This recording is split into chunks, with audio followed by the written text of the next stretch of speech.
నమస్కారం. బాబు టాక్స్లోకి స్వాగతం. తెలంగాణ రాజకీయాల్లో మరోసారి చర్చనీయాంశమైన అంశం బీఆర్ఎస్ పార్టీ నుండి ఎమ్మెల్సీ కవితను సస్పెండ్ చేయడం. ఈ వార్త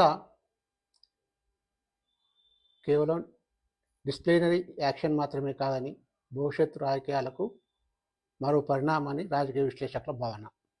ఈరోజు మనం కవిత సస్పెన్షన్, దాని వెనుక ఉన్న కారణాలు మరియు రాజకీయ సమీకరణలపై జరిగే పరిణామాలపై లోతుగా చర్చిద్దాం. మొదట ఫ్యాక్ట్ చూద్దాం. బీఆర్ఎస్ పార్టీ ఒక అధికారిక ప్రకటనలో ఎమ్మెల్సీ కల్వకుంట్ల కవితను పార్టీని సస్పెండ్ చేసినట్టు ప్రకటించడం జరిగింది.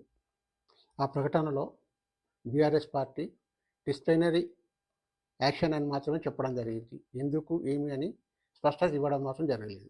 ఇక కవిత పేరు గత కొద్ది కాలంగా జాతీయ స్థాయిలో పెద్దగా అనిపిస్తుంది. ఢిల్లీ లిక్కర్ స్కామ్ కేసులో కవిత పేరు ప్రముఖంగా వినపడడం, కేంద్ర దర్యాప్తు సంస్థలు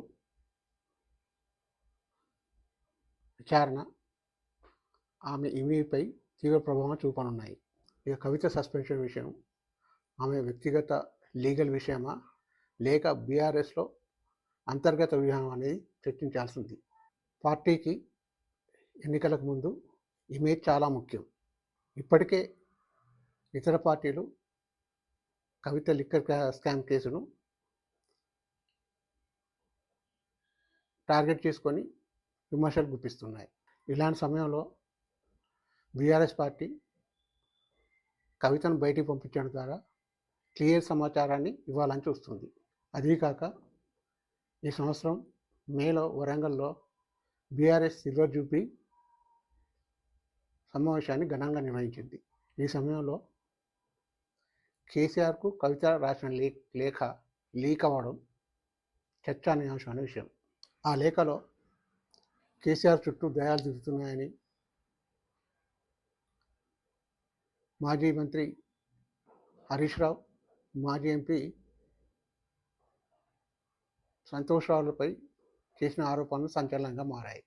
పైగా కేసీఆర్ ఎవరు పార్టీ వ్యతిరేక కార్యక్రమాలు పాల్పడినా పార్టీని తీసేస్తామని చెప్పడం, ఇప్పుడు కవితను సస్పెండ్ చేయడం, ఈ పరిణామం దాని కోరిక వస్తుందని భావించవచ్చు. ఈ పరిణామాన్ని ఇతర పార్టీలు అనగా కాంగ్రెస్, బీజేపీ ఒక అస్త్రంగా వాడుకుంటాయని చెప్పడంలో ఎలాంటి అతిశయోక్తి లేదు. బీఆర్ఎస్ పార్టీలోనే ఇంత అస్థిరత ఉందని స్పష్టంగా ఆరోపిస్తారు. ఈ నెరేటివ్ రాబోయే ఎన్నికల్లో ఎంత ప్రభావం చూపుతుందో చూడాలి. ఇక కవిత గురించి చెప్పాలనుకుంటే ఆమె కొత్త పార్టీ పెడుతుందా, ఇతర పార్టీ పెడుతుందా అనేది చూడాలి. ఏదేమైనా ఈ అంశం తెలంగాణ రాజకీయాల్లో ప్రభావితం చేసే అంశంగా కనిపిస్తుంది. ప్రత్యేకంగా మహిళా ఓటర్లపై ఈ ప్రభావం ఎంతవరకు ఉంటుందో చూడాలి. నా 25 సంవత్సరాల జర్నలిజంలో నేను ఎలాంటి సస్పెన్షన్లు ఎన్నో చూశాను. కానీ ఒకటి గుర్తుంచుకోవాలి, సస్పెన్షన్ అంటే ఎల్లకాలం పనిష్మెంట్ కాదు. కొన్నిసార్లు అది పొలిటికల్ స్ట్రాటజీ. దాని వెనుకున్న అసలు కారణాలు బయటపడడానికి కొంత సమయం పడుతుంది. ఈ అంశం కేవలం డిస్ప్లినరీ అంశమే కాదు, తెలంగాణ రాజకీయాలపై తీవ్ర ప్రభావం చూపే అంశం. రాబోయే రోజుల్లో దీని పొలిటికల్ ప్రభావం మనం చూడాల్సిందే. ఇది బాబు టాక్స్.